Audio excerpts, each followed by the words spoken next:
Hi friends, welcome to my channel. ఈరోజు మన కిచెన్లో దోశ పిండి దోశలు ఎలా వేసుకోవాలో ఒక అక్క కామెంట్ సెక్షన్లో నాకు కామెంట్ చేసి మెజర్మెంట్ గురించి పర్ఫెక్ట్ కొలతలతో చెప్పమని కామెంట్ చేశారు. ఆ అక్క కోసం ఈరోజు రెసిపీ అయితే నేను మీకు చూపించబోతున్నాను. అలాగే మీ అందరికి కూడా ఈ రెసిపీ ఉపయోగపడుతుందని అనుకుంటున్నాను.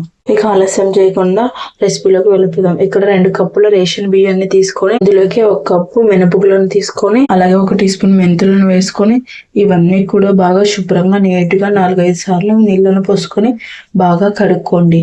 అలా కడగడం వల్ల ఇందులో ఏమైనా చెడు అనేది ఉంటే క్లీన్ అయిపోతుంది. దీన్ని గుర్తుపెట్టుకోండి. 3-4 సార్లు బాగా నీళ్లు పోసి కడుక్కోండి. ఇలా కడిగిన తర్వాత ఇందులోకి మనం తాగే మంచి నీళ్ళను వేసి ఇది కరెక్ట్గా 5-6 గంటల పాటు నానబెట్టుకోండి. అలాగే మన ఛానల్లో ఇంకా చాలా వంటకాలు ఉన్నాయి. ఇడ్లీ వీడియో కూడా ఒక్కొక్క కామెంట్ సెక్షన్ లో కామెంట్ చేసి అడిగారు. అక్క కోసం నేను ఇడ్లీ రెసిపీ అనేది చేశాను. మీకు ఇంకా ఏమైనా కామెంట్ సెక్షన్ లో నాకు తెలియచేయండి. మీకు ఎలాంటి రెసిపీలు కావాలని తప్పకుండా ట్రై చేస్తాను. ఇక్కడ 5-6 గంటల తర్వాత మీకు చూపిస్తున్నాను. నేను చూసారా బియ్యం అనేది ఎంత చక్కగా నానిపోయాయి కదా. ఇప్పుడు మళ్ళీ ఒకసారి అంతా కూడా ఇలా పిసికినట్లుగా అంటూ వీటిని ఒకసారి నీళ్ళన్నీ వంపేసి పక్కన పెట్టుకుందాం. ఇప్పుడు ఒక మిక్సీ జారుని తీసుకొని ఇందులోకి బియ్యాన్ని కొంచెంగా వేసుకుంటూ ఇదంతా కూడా మిక్సీ పట్టుకుందాం. ఇందుకే కొంచెం వాటర్ వేసుకుంటూ ఇలా మిక్సీ పట్టుకోండి. ఇక్కడ మీకు ఒక చిట్కా చెప్తాను. ఇందులోకి కొద్దిగా అన్నం వేసి మిక్స్ పట్టారంటే దోశలను చాలా క్రిస్పీగా వస్తాయి. ఇది గుర్తుపెట్టుకోండి. ఇలా మిక్సీ పట్టుకొని చూసారా, ఇలా మెత్తగా జారుగా ఇలా మాత్రమే మిక్సీ పట్టుకోండి. అప్పుడైతే దోశలు పర్ఫెక్ట్ గా వస్తాయి. ఇక్కడ నేను చూపిస్తున్న కన్సిస్టెన్సీ మరి జోరుగా కాకుండా మరి గట్టిగా కాకుండా ఇక్కడ నేను చూపిస్తున్న విధంగా మిక్సీ పట్టుకోండి. ఇక్కడ మరొక గిన్నెను తీసుకొని మిక్సీ పట్టుకున్న పిండిని ఇందులో వేసుకో. అంతా కూడా మిక్సీ పట్టుకొని ఇలాగే వేసుకో. పిండి మొత్తాన్ని కూడా ఒకే కన్సిస్టెన్సీలో వేసుకోండి. అప్పుడైతే మనకు దోశలు అనేది పర్ఫెక్ట్ గా వస్తాయి. ఇక్కడ నేను తీసుకున్న బియ్యానికి ఇక్కడ నాకు సగం వరకు వచ్చింది. ఇందులోకి కొద్దిగా సాల్ట్ వేసి వంట సోడా కూడా ఇప్పుడే వేస్తున్నాను. మీరు కావాలంటే తర్వాత అయినా వేసుకోవచ్చు. నేనైతే అన్ని ఇప్పుడే వేసి మొత్తం అంతా కూడా బాగా కలిపేసి ఇది ఒక 7-8 గంటల పాటు నానబెట్టుకుంటాను. అప్పుడైతే మనకు దోశలు అనేది పర్ఫెక్ట్ గా వేసుకోవడానికి వస్తాయి. వెంటనే వేసుకున్నామంటే దోశలు అనేవి సరిగా రావు.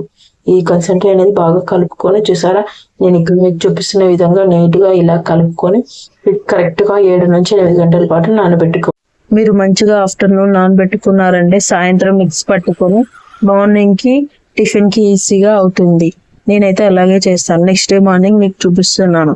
చూసారా పిండి అనేది ఎంత బాగా పొంగిందో. ఇలా పొంగిందంటే మనకు దోశలు అనేది పర్ఫెక్ట్ గా వస్తాయి. ఇక్కడ చూపిస్తున్నాను చూడండి, గుల్లలుగా ఇలా వచ్చిందంటే మనకు దోశలు వేసుకోవడానికి పిండి పర్ఫెక్ట్ గా రెడీ అయిపోయినట్లే. చూసారా, మీకు ఇక్కడ చూపిస్తున్నాను చూడండి. ఇక్కడంతా ఒకే కన్సిస్టెన్సీలో నీట్ గా ఇలా కలుపుకోండి. అప్పుడైతే మనకు దోశలు వేసుకోవడానికి పర్ఫెక్ట్ గా ఉంటుంది. అలాగే మన ఛానల్ ఎవరైనా కొత్తగా చూస్తున్నట్లయితే సబ్స్క్రైబ్ చేసుకోండి ఫ్రెండ్స్. మరో పక్కన స్టవ్ ఆన్ చేసి ఫ్యాన్ పెట్టుకొని ఫ్యాన్ బాగా హీట్ అయ్యాక ఇలా ఒక గరిటెతో దోశ పిండిని తీసుకొని ఇలా రౌండ్ గా అన్నట్లుగా అంటూ బాగా నీట్ గా ఇలా అనుకోండి. ఇలా అన్న తర్వాత దోశ అనేది పర్ఫెక్ట్ గా వస్తుంది. నేను పర్ఫెక్ట్ గా చెప్తున్నాను. దోశ అనేది నేను చెప్పిన విధంగా చేశారంటే ఖచ్చితంగా మీకు 100% అనేది పర్ఫెక్ట్ గా వస్తుంది. ఇక్కడ పైన కొద్దిగా ఆయిల్ ని కానీ నెయ్యిని కానీ వేసుకోండి. ఇక్కడైతే నేను నెయ్యి వేసుకున్నాను. మీరు కావాలంటే ఈ ప్లేస్ లో ఆయిల్ అయినా యూజ్ చేయొచ్చు. చూసారా ఎంత చక్కగా ఎలా లేస్తున్నాయి దోశలు అనేవి. చూడండి, మీకే చూపిస్తున్నాను. చూసారా ఎంతో టేస్టీగా ఉండే దోశ అనేది రెడీ అయిపోయిందండి. అలాగే నీకు మరొకటి కూడా వేసి చూపిస్తున్నాను. ఇలా మరొకటి వేసేటప్పుడు ఒక కాటన్ క్లాత్ తీసుకొని ఇదంతా కూడా నీట్ గా క్లీన్ చేసుకొని వేసుకోవాలి. అప్పుడైతే మనకు పర్ఫెక్ట్ గా దోశలు అనేవి వస్తాయి. ఒకవేళ మీకు గరిటెతో వేయడానికి రాకపోతే మన ఇంట్లో ఒక చిన్నగా గిన్నె ఉంటుంది కదా, దానితోనైనా వేసుకోవచ్చు. ఇక్కడ నేను ఎగ్ దోశ కూడా మీకు వేసి చూపిస్తున్నాను. ఎగ్ దోశ నచ్చిందంటే నాకు కామెంట్ సెక్షన్ లో కామెంట్ చేయండి. చూసారా, మా పాపకి ఎగ్ దోశ అంటే చాలా ఇష్టం. అందుకనే ఇక్కడ నేను ఎగ్ దోశ వేసాను. ఒకసారి మీరు ట్రై చేయండి. నాకు కామెంట్ సెక్షన్ లో కామెంట్ చేయండి ఎగ్ దోశ ఎలా వచ్చింది అనేది. అంతేనండి, ఎంతో సింపుల్ గా దోశ అనేది వేసుకోవచ్చు. మీరు అడిగిన విధంగా నేను పర్ఫెక్ట్ గా చెప్పానని అనుకుంటున్నాను. ఒకవేళ మీకు ఇంకా ఏమైనా డౌట్స్ ఉంటే నాకు కామెంట్ సెక్షన్ లో కామెంట్ చేయండి. తప్పకుండా మీకు అనేది నేను చేస్తాను. అలాగే మన ఛానల్లో సింపుల్ రెసిపీస్, 10 నిమిషాల్లో రెడీ అయ్యే స్నాక్స్ అలాంటి వీడియోలు చాలా ఉన్నాయి. ఒకసారి చూడకపోతే వెళ్ళి చెక్అవుట్ చేయండి. అలాగే మన ఛానల్ ని చాలా మంది చూస్తున్నారు కానీ సబ్స్క్రైబ్ చేసుకోవడం లేదు. వెళ్ళి సబ్స్క్రైబ్ చేసుకోండి ఫ్రెండ్స్, ఇలాంటి మరిన్ని వీడియోల కోసం. అలాగే వీడియోని ఎక్కడ స్కిప్ చేయకుండా మిస్ చేయకుండా తప్పకుండా చూడండి ఫ్రెండ్స్. చూసారు కదా ఫ్రెండ్స్, ఇక్కడ రెండు రకాల దోశలు అనేది ఎలా వేయాలో మీకు చూపించాను. ఒకటి నార్మల్ ప్లెయిన్ దోశ, ఒకటి ఎగ్ దోశ. మీకు ఈ దోశలు ఎలా వచ్చాయో నాకు కామెంట్ సెక్షన్ లో కామెంట్ చేయండి. చూసారా ఎంత పర్ఫెక్ట్ గా, ఎంత సూపర్ గా ఎగ్ దోశ అలాగే వచ్చింది. నార్మల్ దోశ కూడా సేమ్ ఇదే విధంగా వచ్చింది కదా. అలాగే ఇలాంటి మరింత రెసిపీస్ కోసం మన ఛానల్ సబ్స్క్రైబ్ చేసి, లైక్ చేసి, షేర్ చేయండి, కామెంట్ చేయండి. Thank you.